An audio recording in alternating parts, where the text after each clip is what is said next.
ओजस्वी वाणी तथा बहुमोल विचारों से हमें अनुग्रहित करें।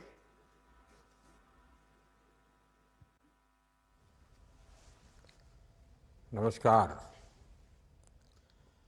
महाराष्ट्र के गवर्नर सीपी राधाकृष्णन जी, मुख्यमंत्री श्रीमान एकनाथ शिंदे जी,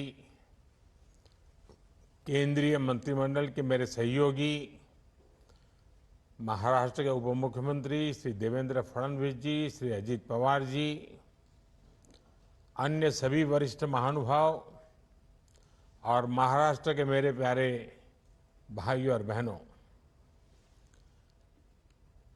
महाराष्ट्रातील सर्व शिवप्रेमी बंधू भगिनींना माझा नमस्कार।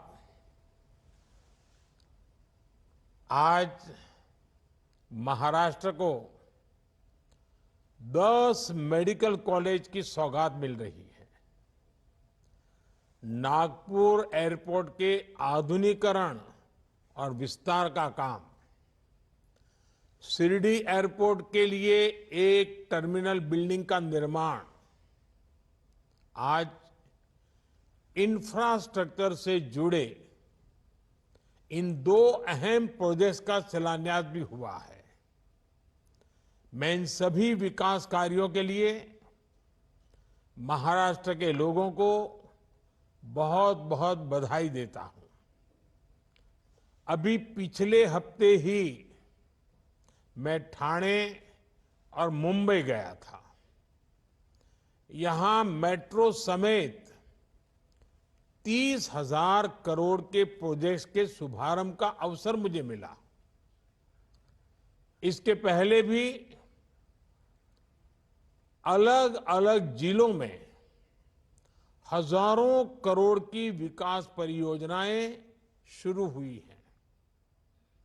कई शहरों में मेट्रो का विस्तार किया जा रहा है, कहीं एयरपोर्ट को अपग्रेड किया जा रहा है, तो कहीं सड़कों और हाईवे से जुड़े प्रोजेक्ट्स तेज गति से आगे बढ़ रहे हैं। Infrastructure, solar energy, textile park से जुड़ी परियोजनाएं लॉन्च की गई हैं। किसानों, पशुपालकों के हित में नई पहल की गई है। महाराष्ट्र में देश के सबसे बड़े कंटेनर पोर्ट वधावन पोर्ट की नींव रखी गई है। महाराष्ट्र के इतिहास में इतनी तेज गति से, इतने बड़े स्केल पर अलग अलग क्षेत्रों में कभी भी विकास नहीं हुआ। हां, यह बात अलग है कि कांग्रेस के राज में इतनी ही तेज गति से, इतने ही स्केल पर अलग अलग क्षेत्रों में भ्रष्टाचार जरूर होता था। भाइयों और बहनों, कुछ दिन पहले ही हमने मराठी भाषा को अभिजात भाषा का दर्जा दिया। जब एक भाषा को उसका गौरव मिलता है, तब सिर्फ शब्द नहीं बल्कि पूरी पीढ़ी को नए बोल मिलते हैं। करोड़ों मराठी मानुस का दशकों पुराना सपना पूरा हुआ। महाराष्ट्र के लोगों ने जगह जगह इसकी खुशी मनाई। आज महाराष्ट्र के गांव-गांव से मुझे खुशी के संदेश भी भेज रहे हैं। महाराष्ट्र के लोग अपने संदेशों में मराठी को अभिजात भाषा का दर्जा देने के लिए मुझे ढेर सारे धन्यवाद दे रहे हैं। लेकिन मैं बताना चाहता हूं, ये काम मैंने नहीं, आप सबके आशीर्वाद ने किया है। महाराष्ट्र के विकास का हर प्रयास छत्रपति शिवाजी महाराज, बाबा साहब आंबेडकर, ज्योतिबा फुले, सावित्रीबाई फुले जैसी विभूतियों के आशीर्वाद से हो रहा है। साथियों, अभी कल ही हरियाणा और जम्मू कश्मीर के चुनाव परिणाम आए हैं। हरियाणा ने बता दिया है देश का मूड क्या है, मिजाज क्या है। 2 बार कार्यकाल पूरा करने के बाद लगातार तीसरी बार चुनकर आना ऐतिहासिक है। कांग्रेस का पूरा इकोसिस्टम, अर्बन नक्सल का पूरा गिरोह जनता को गुमराह करने में जुटा था, लेकिन कांग्रेस की सारी साजिशें ध्वस्त हो गई। उन्होंने दलितों के बीच झूठ फैलाने की कोशिश की, लेकिन दलित समाज ने इनके खतरनाक इरादों को भांप लिया। दलितों को एहसास हो गया कि कांग्रेस उनका आरक्षण छीनकर अपने वोट बैंक को बांटना चाहती है। आज हरियाणा के दलित वर्ग ने बीजेपी को रिकॉर्ड समर्थन दिया है। हरियाणा के ओबीसी बीजेपी के विकास कार्यों को देखकर उसके साथ है। कांग्रेस ने किसानों को भड़काया, लेकिन किसानों को पता है कि उसे फसलों पर एमएसपी किसने दी। हरियाणा के किसान बीजेपी की किसान कल्याण योजनाओं से खुश है।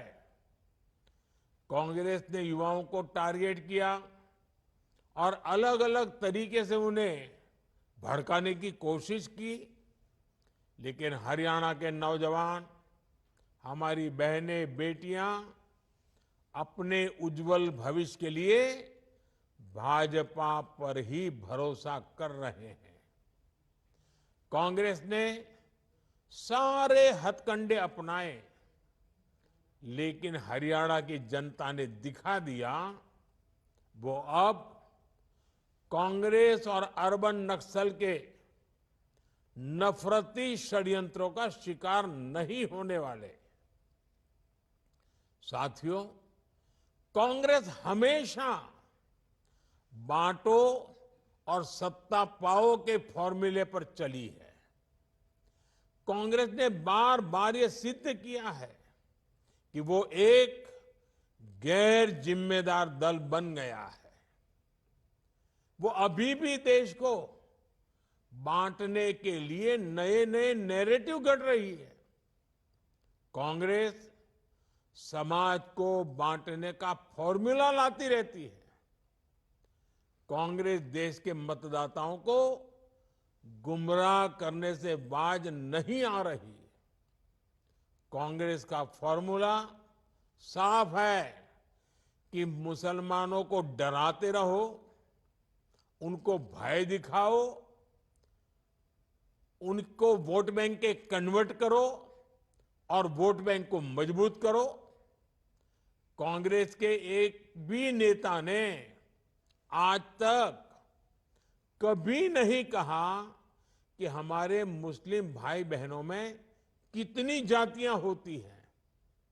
मुस्लिम जातियों की बात आते ही कांग्रेस के नेता पर मुंह पर ताला लगाकर बैठ जाते हैं, लेकिन जब भी हिंदू समाज की बात आती है तो कांग्रेस उनकी चर्चा जाति से ही शुरू करती है।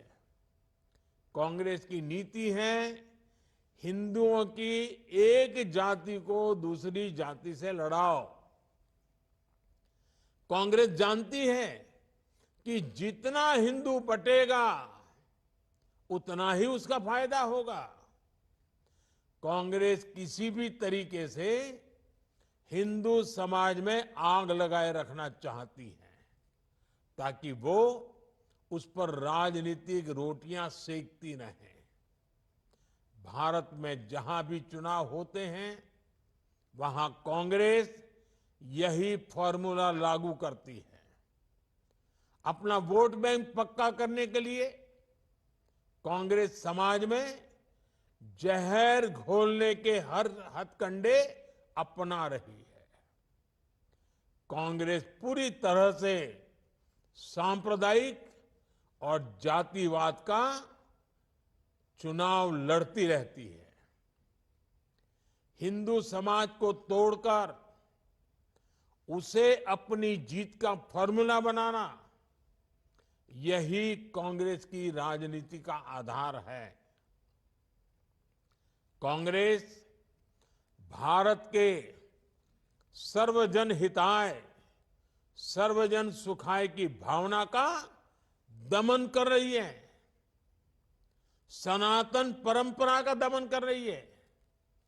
जिस कांग्रेस ने इतने वर्षों तक देश पर राज किया, वो सत्ता में वापसी के लिए इतनी बेचैन है कि हर रोज नफरत की राजनीति कर रही है।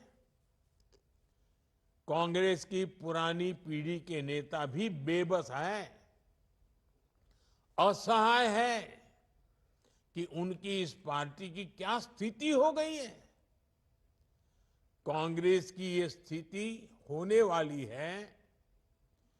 कांग्रेस नफरत फैलाने की सबसे बड़ी फैक्ट्री बनने वाली है। ये गांधी जी ने आजादी के बाद ही समझ लिया था।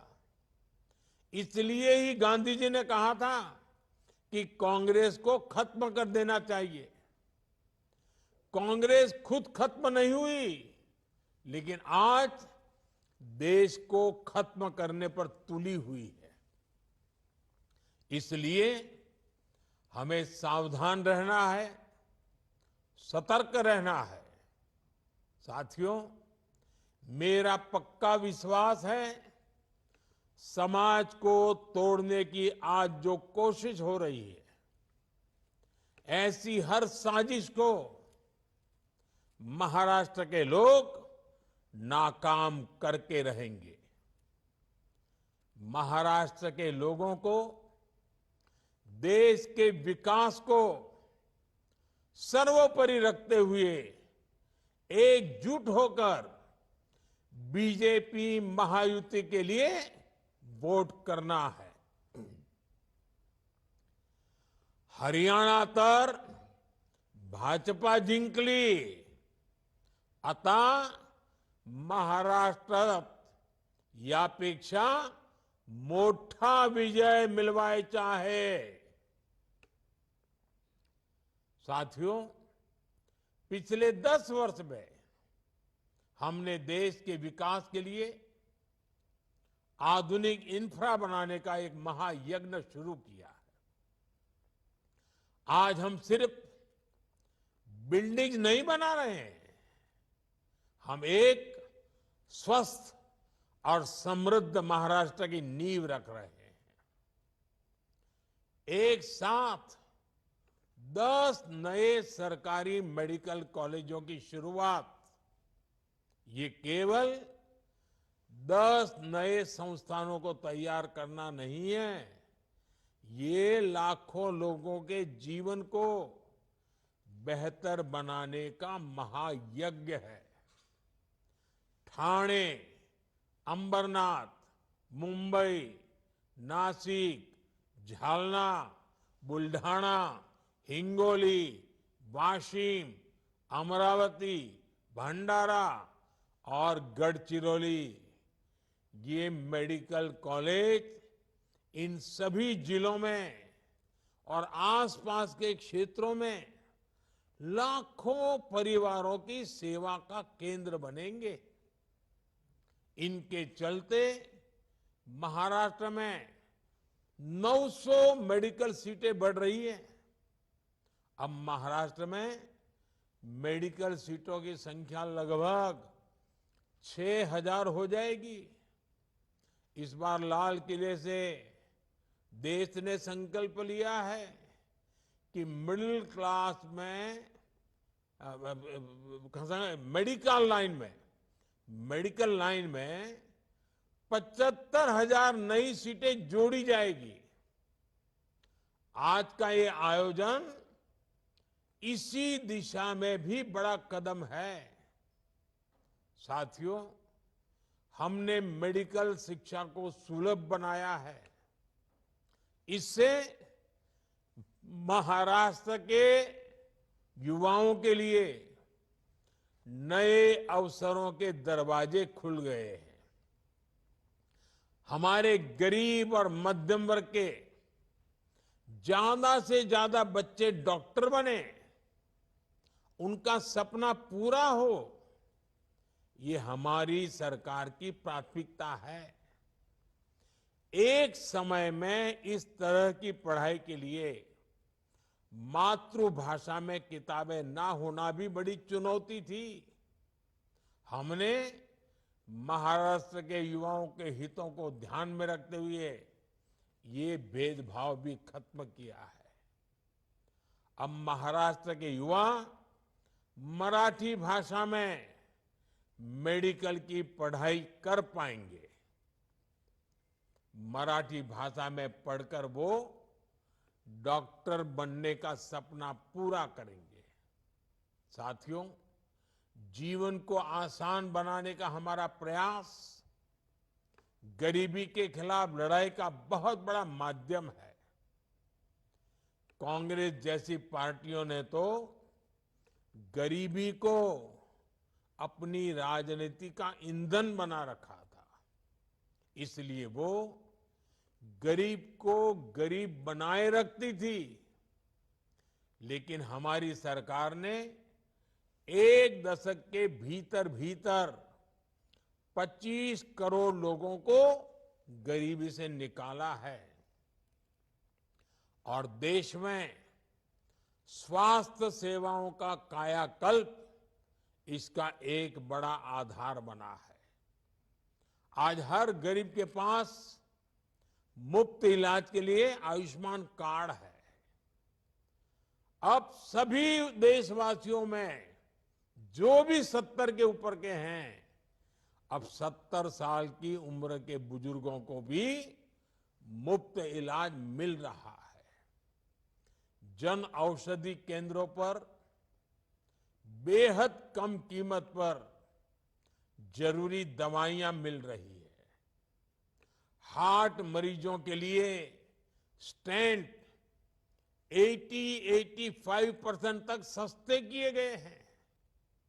हमने कैंसर के इलाज के लिए जरूरी दवाइयों के लिए उसके दाम भी कम किए हैं। सरकारी मेडिकल कॉलेजों और अस्पतालों की संख्या बढ़ने से भी इलाज सस्ता हुआ है।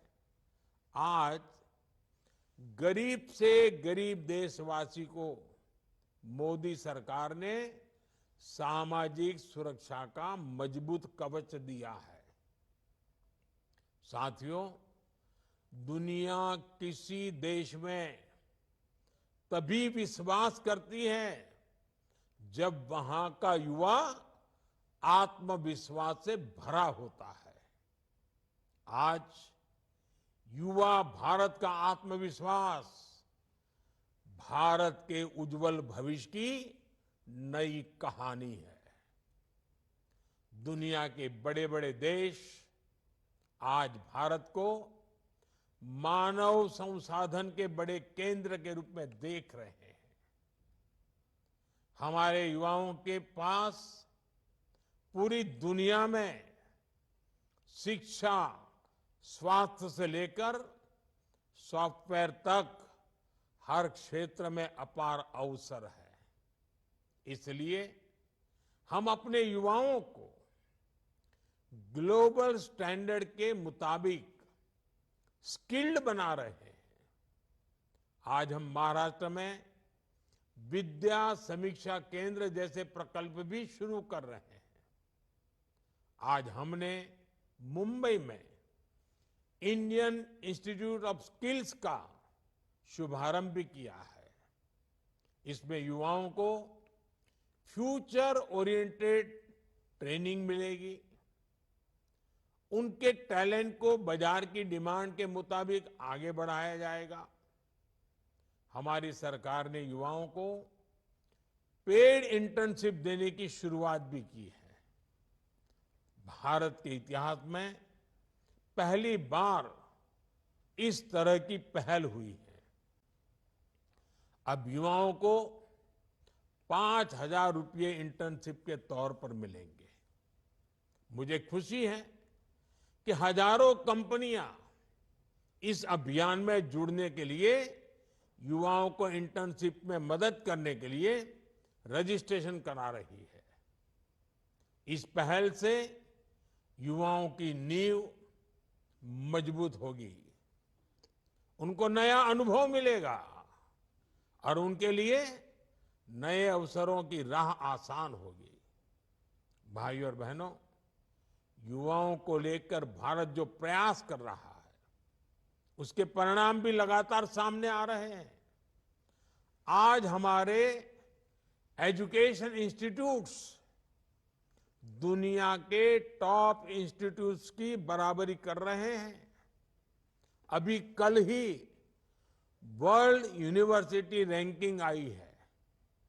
इस रैंकिंग के अनुसार भारत में युवाओं के लिए उच्च शिक्षा की, रिसर्च की क्वालिटी बदल रही है।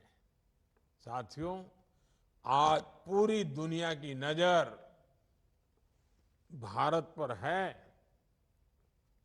भारत दुनिया की 5वीं सबसे बड़ी अर्थव्यवस्था बन चुका है।